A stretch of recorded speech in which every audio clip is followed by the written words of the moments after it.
ఆ పెరియ పెరుమాళ్ళకి అత్యంత ప్రీతిపాత్రులు ఎవరో తెలుసా?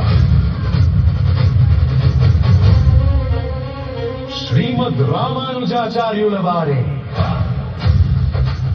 అఖిల జనోద్ధారుడైన ఆ జగదాచార్యులు ఈ దాసుని, ఈ తుచ్చుడిని, ఈ పాపిని ఆచార్య అని పిలుస్తారు. నా అహంకారాన్ని కడతేర్చి నన్ను కాపాడిన ఆ రామానుజుడికి నాకు ఉన్న బంధమేమిటో ఈ రోజు గోష్ఠిలో